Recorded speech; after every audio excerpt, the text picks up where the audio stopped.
Hi friends through adoption, Sherry Eldridge here. Today we're going to talk about chapters 11 and 12, which cover shame and fear.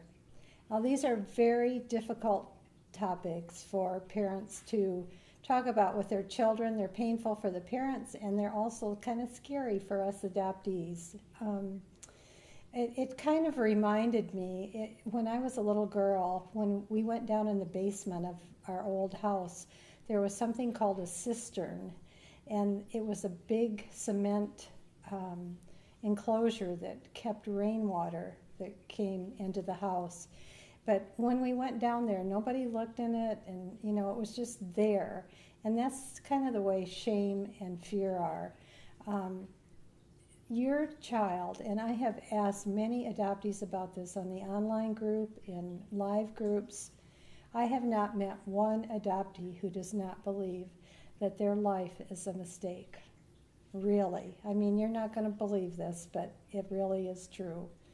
And when we think about our circumstances under which we were conceived, we feel like we're a mistake. And so parents just know that that is there, that cistern is there down in the basement, and it needs to be addressed sooner or later.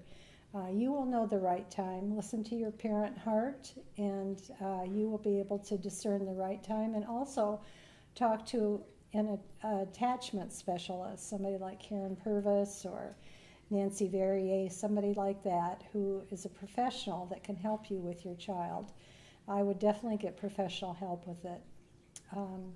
The other thing about this lesson is that we're afraid. We're afraid that if you find out that we think we're a mistake, that you'll reject us the way we perceive our birth parents did.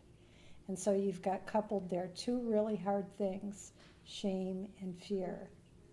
So what do you do, parents, when you know that your child is suffering from this fear and shame? Where do you find an answer? Psychobabble doesn't work, all this, I've tried everything, and what really, really has worked for me is to see my life from eternity past. That's where my lifeline starts, in the heart of God.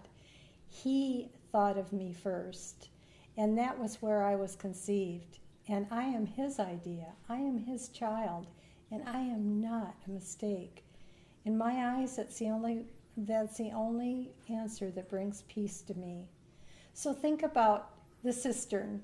Think about going down, holding your child's hand, walking down those stairs, and there's the cistern. You've talked about it with a professional. You get up over the edge and you look over and look at all the mold and everything of shame that's been there from before.